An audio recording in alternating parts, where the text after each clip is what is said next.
So when I first got requested to do a review of the first season of The Flash, I was extremely hesitant because, well, first off, when it comes to most superheroes, I'm surprisingly not that knowledgeable, apart from some of the more popular ones that everybody knows about, like Spider-Man, Superman, Batman.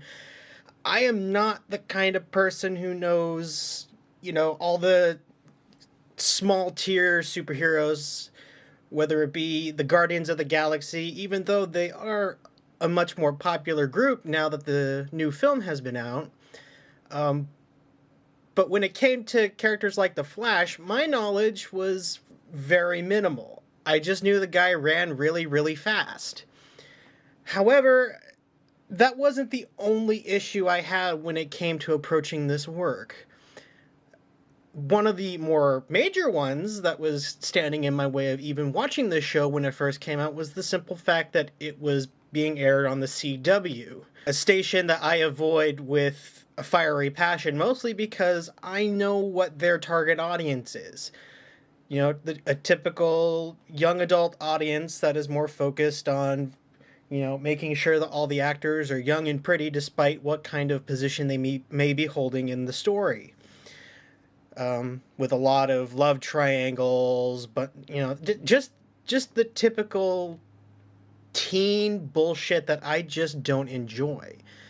So when it came to even considering whether or not I was going to go see, was going to see The Flash or any of the other DC superhero shows that are out, there was really no question. I wasn't, because it's just not my thing.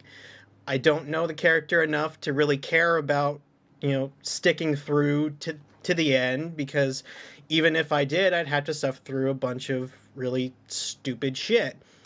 And that was my initial response to it. But given the fact that one of our subscribers kindly asked us to review this show, I approached it as a professional. I went in thinking, at least getting the distinct impression that I might not enjoy what I find, but it's a job, even though I'm not getting paid for it, but that's regardless. But needless to say, by the end of it, I was actually surprised with the final result, because despite there being a lot of problems that I had with this series, it actually wasn't all that bad.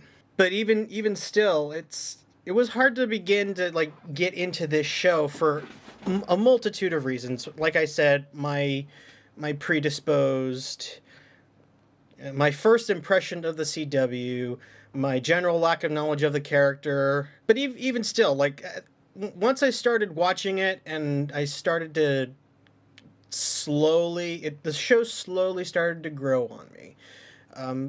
At the start, it honestly, this show plays out like a typical superhero story. You have the unlucky nerd and Barry Allen, and you have, he gets his powers, and now he has to come to terms with how he's going to keep his identity a secret from the ones he loves, and all of that. It's a very, I wouldn't want to say cliched, because it works. It's tried and true. And in many instances, it works here. And it also helps that they do manage to shake up the formula a bit. You do have, the characters at Star Labs who have been taking care of Barry since he gets struck by the lightning, and they kind of have an idea of what's going on with him, and they're helping him learn his powers. And you also have Dr. Harrison Wells being the kind of the Obi-Wan to Barry as he's learning to control his new super speed. Even then, Barry's adoptive father, Joe, he finds out very quickly, in fact. So so they do a lot of things that you don't really see.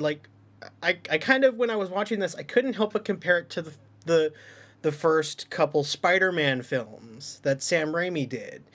There was, when you watch those movies now, you can definitely see that they've aged, not just in overall effects, but in the way they tell a story. But again, it's tried and true. And very much in this case with The Flash, they knew what they knew what kind of story they were telling. And for that, I have to applaud the showrunners because they did do a decent job. I found myself enjoying many of the episodes in this series. That being said, this is still a CW show.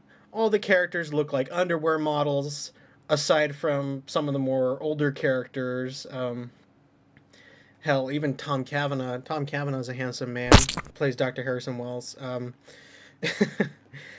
Needless to say, though, it's stuff like that that just really bothers me because it does take me out of the show. And of course, now I'm not gonna get into the whole argument of like, all people in movies and TV shows are supposed to be pretty, but I don't know where I'm going with this. But needless to say, I still had a problem with a lot of the typical bullshit that you find on shows that air on the CW. Just the simple fact that yes, we have a love triangle, and I want to do a video just talking about how stupid and pointless love triangles are, because they're that old, they're that pointless. I just didn't care. I honestly had a hard time really giving a shit about the fact that Barry was in love with his adoptive sister Iris, and she was dating Eddie, and there was that whole issue, and of course she's taking a liking to the Flash because she's inspired by what he's doing, but she doesn't know that Barry is the Flash. I just couldn't give two shits about it because I've seen this in so many other works. It's tired, it's pointless, and I expected it to go pretty much how it went in the series. And I wasn't surprised. I was completely bored, and any other instance where they focused on just romantic subplots, I am definitely not the kind of person that this show is targeting when it comes to those kinds of stories. I'm not saying that romantic shows or shows that detail with the difficulties of relationships are bad. I'm just saying they're not my thing. I'd rather watch 45 minutes of a guy running really, really fast and punching people in the face. That's my thing. My thing is not will they, won't they. I got enough of that crap from Friends when I was growing up, so I don't need that anymore.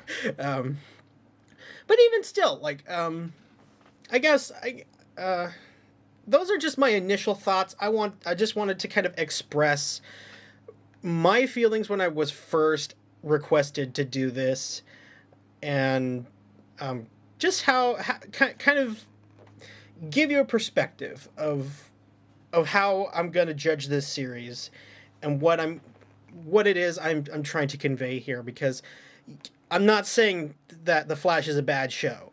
It's not. It's actually really good. It's bogged down by the things they kind of have to put in the show to cater to the audience that they're trying to target. And I'm just not that person. I am not a member of that demographic. So it's really hard for me to gauge it on a critical level in the right way, even though this is my job, and I'm gonna try and come at it from as objective a perspective as I possibly can. The fact of the matter is that this is my opinion, and that's just how it is.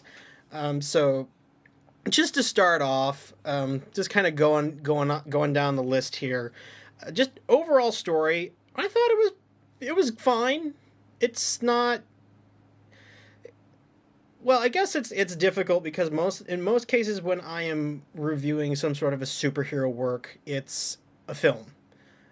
Because I don't watch that many superhero TV shows. I've only watched The Hulk, the original Hulk TV show, like a few episodes, and of course Daredevil.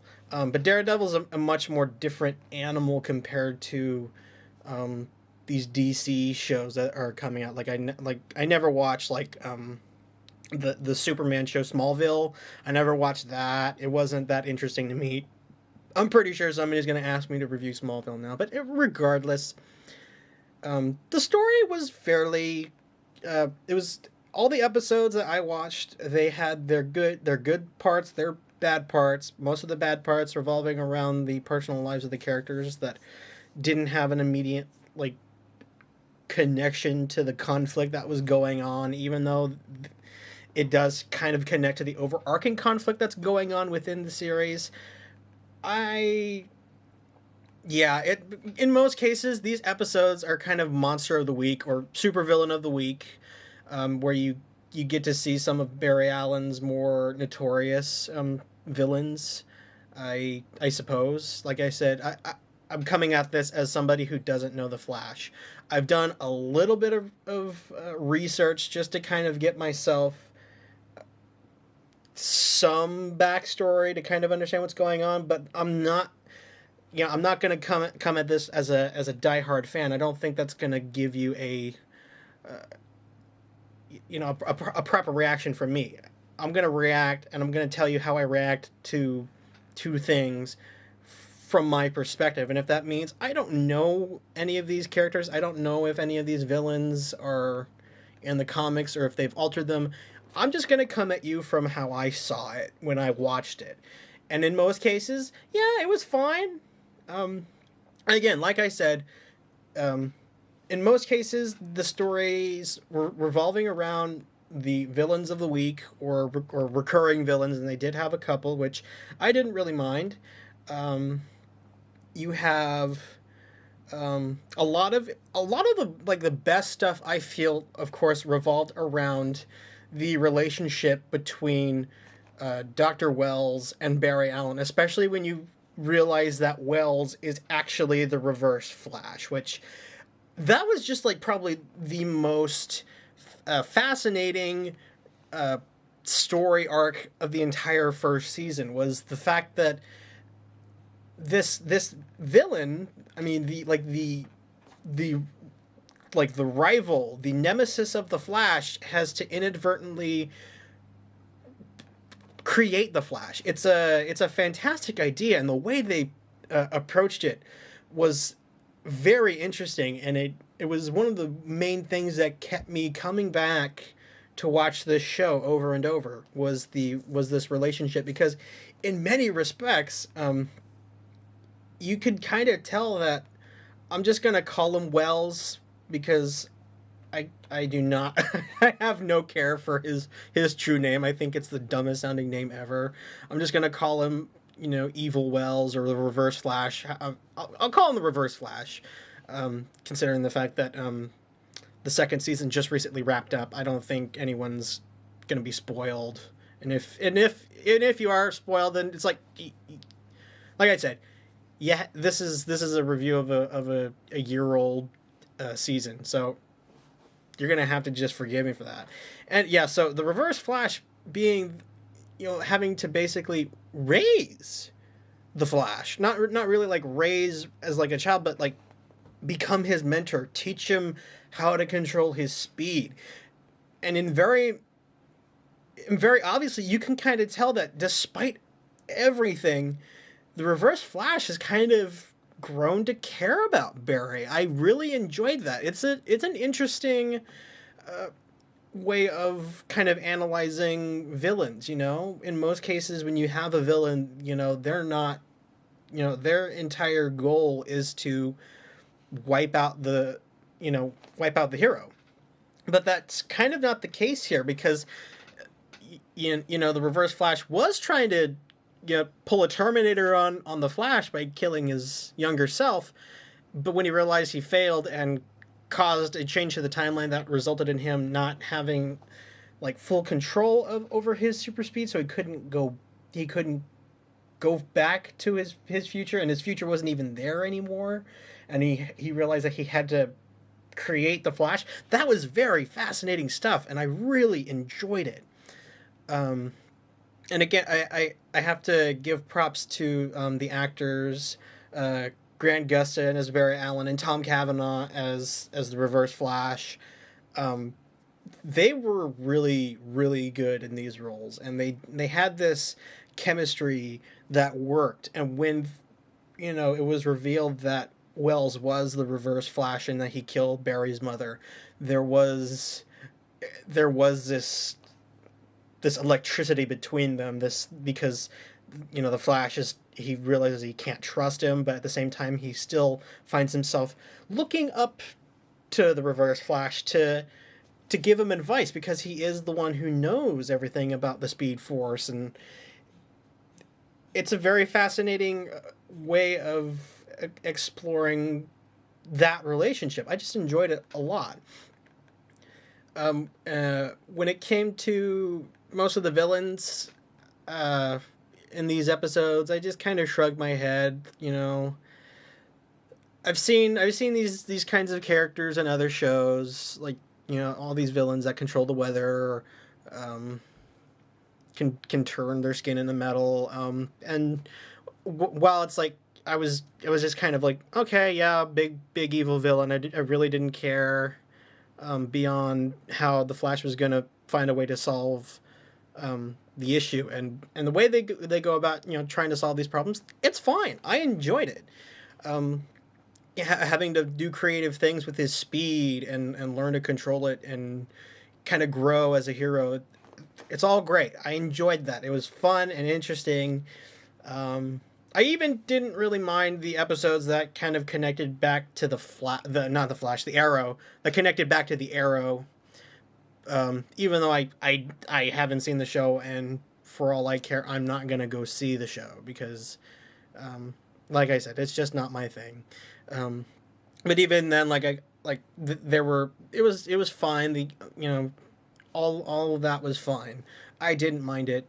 Focusing in more on the cast around Barry Allen and the Reverse Flash. I mean, I feel like honestly, I just want to get into the support team, where you have the other members of the Star Labs team, um, Caitlin and Cisco.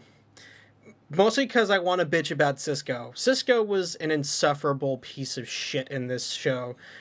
Not to not to say that the actor Carlos Valdez wasn't a bad actor. I just I just didn't like Cisco. Um, because maybe it's because he reminds me a little bit too much of myself. Like if I was in this position, I'd pretty much be the same way. I don't know. He just came off as just extremely annoying, a little too energetic. Not really even energetic. He was just annoying. Yeah. If I gave an annoying character award at the end of each episode, like someone like SF Debris, I'd give Cisco the award like every episode. Because really, like apart from kind of just providing some moral support for Barry, and naming the villains, which was always kind of a bit of a headache for me, just because it's like, you have to justify the kind of silly names that the characters had in the comics. And the only way you can do that is by having someone like Cisco name them. And it was just like, I didn't care for Cisco. Cisco was annoying. I wanted to see him get killed, and I actually did in a couple of episodes. That was nice. And as for Caitlin, uh, she just came off as bland. I didn't really care about her backstory about her fiance being a victim of the particle accelerator accident. Um, Although I didn't mind when they brought the fiance back, and all the stuff with him was very interesting, and it did add some gravity to the situation by having Caitlin questioning her decisions, and having it built proper drama. It's just really hard to give a shit when she's just not that interesting of a character. And again, it's another issue that I just have with most CW shows where a lot of the characters are just a pretty face and they don't really provide much in the way of character. I'm probably gonna get a lot of hate for not liking these characters because I'm sure a lot of people love these characters. Cisco was obnoxious and Caitlin was a hunk of wood. I didn't care. They were both very boring characters. Caitlin more so than Cisco because at least whenever Cisco was around, I was feeling an emotion, even if it was pure unbridled rage. And then you have Iris and Joe, who serve as Barry's adoptive family after his mother gets killed and his father is sent to jail. I have a soft spot for Jesse L. Martin because I loved him in the X-Files. If you guys don't know, Martin played a character in an episode of the X-Files where he played an alien that loved baseball. And it's a fantastic episode. It's one of my favorite episodes of the X-Files. So to see Martin in a show again, I love the actor. He's a very fine actor. And every time he was on screen, he practically stole the show because he's extremely talented. And he definitely, him and his relationship with Barry was some of the strongest stuff in the show when he's dealing with the fact that Barry is the Flash and how he's approaching it. And he's supportive. I really enjoy that, because despite being a cop and knowing the dangers of trying to fight crime, he very much supports Barry in his cause because he does know that Barry can do good with his powers and he sees that and he supports it. The only problem is that he won't let him tell Iris, it was the most frustrating aspect of this season because every fucking person on the show who at least has their name in the opening credits knows that Barry is the Flash aside from Iris. And it felt like a hackneyed attempt to do the whole she doesn't know and then she realizes and then she's mad at him for holding the secret. It felt very unrealistic. I was just like, when's Barry? As I was watching the series, I was just like, when's Barry gonna be like, fuck this, I'm gonna tell her because I love her. He doesn't. He's just like, no, it's too dangerous, and it's like, fucking hell, that was a bit too much from the typical superhero plot playbook. The keeping the secret from Iris was just stupid. But speaking of Iris, yeah, she's there. Again, it's another problem I just have. I don't know why.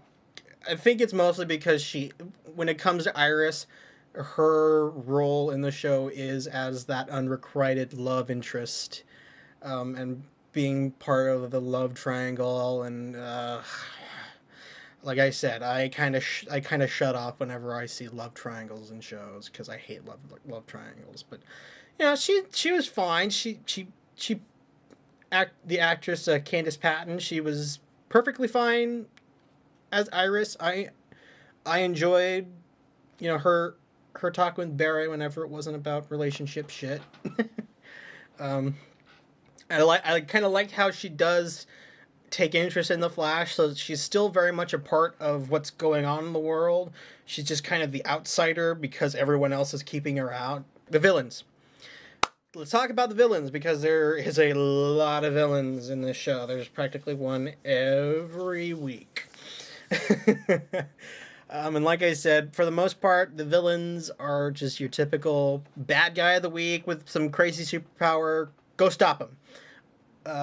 But you do have a couple of standout ones, mostly the ones that return. And while it's interesting because later on in the series, all of them return for a very important plot, which I thought was actually really good. I feel like the two most more memorable characters were Captain Cold, and I think it was Heatwave, who were they were played by what's the Prison Break guys. I don't know what is like I said, I have no clue what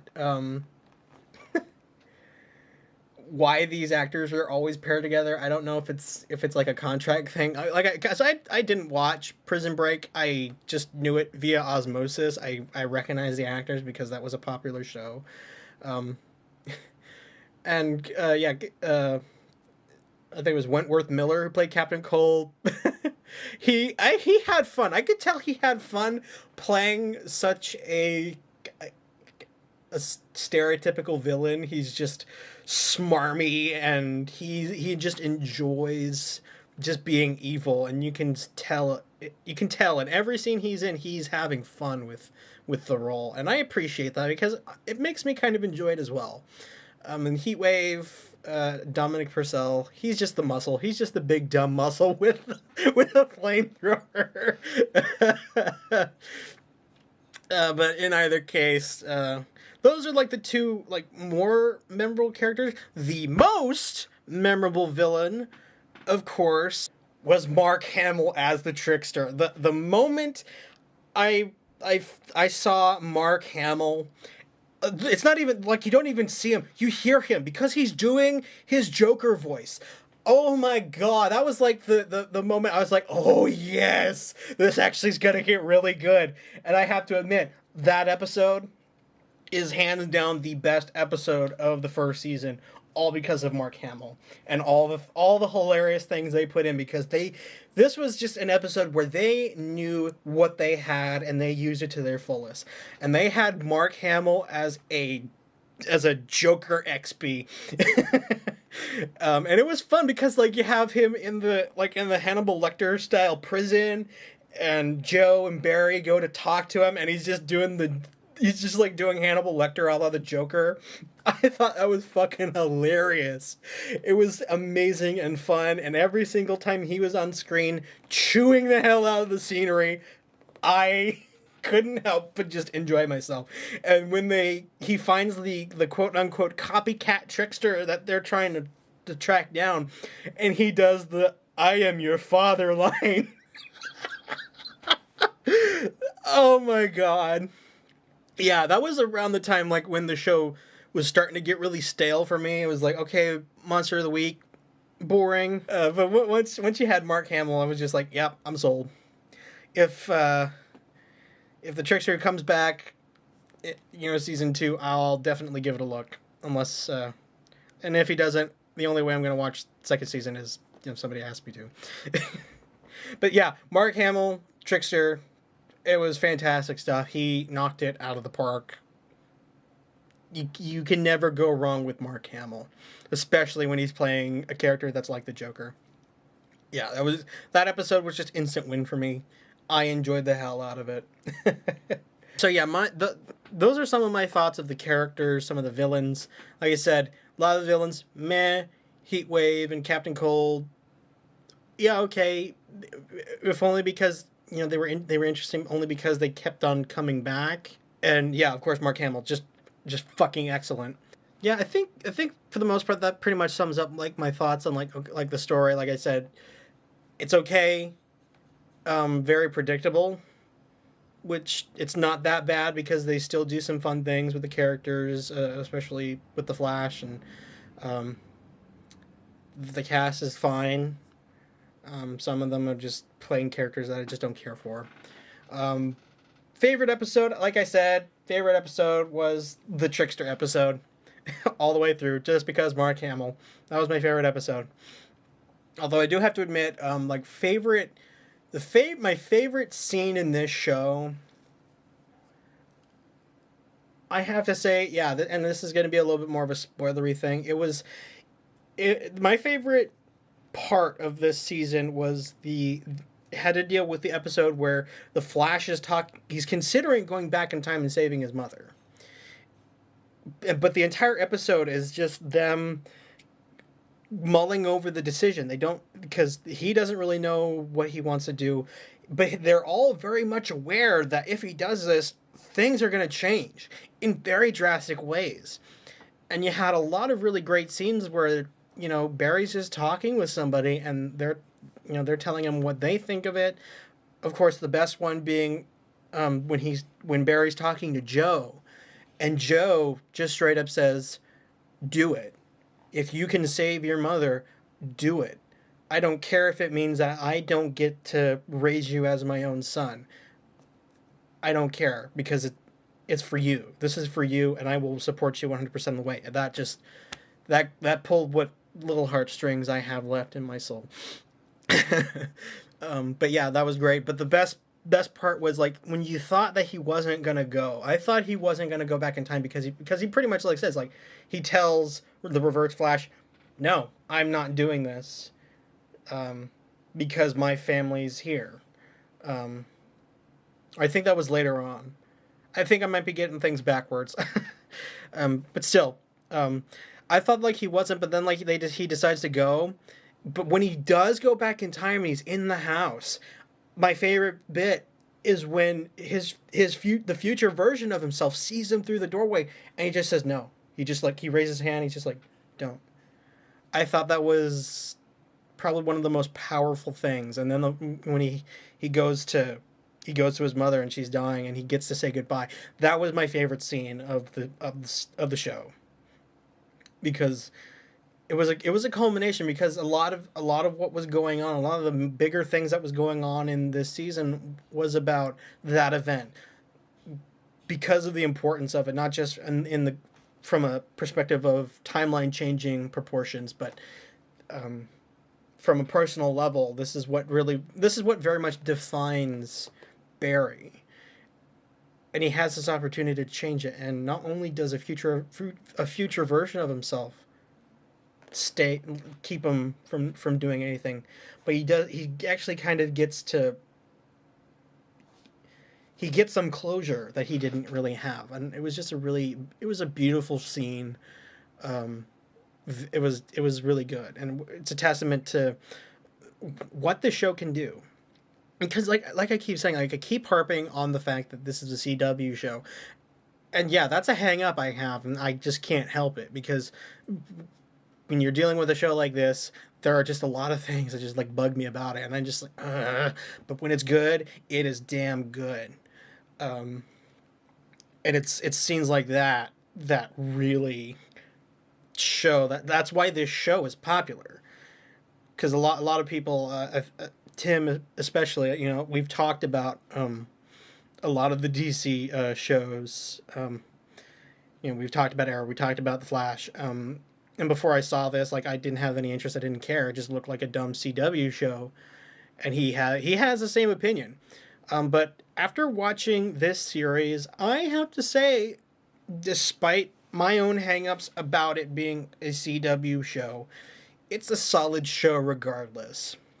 Which is why, coming to the end of this review, I'm going to give the first season of The Flash 4 stars out of 5.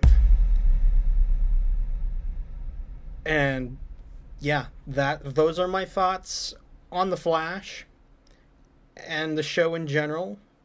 I hope that the person who requested this review, I hope you are satisfied. I apologize for having this review in the on the wait list for so long. But like I said, I hope you enjoyed it, and I hope the rest of you have enjoyed it. I've been Tom. This is the Nerd Relay, and I will see you later.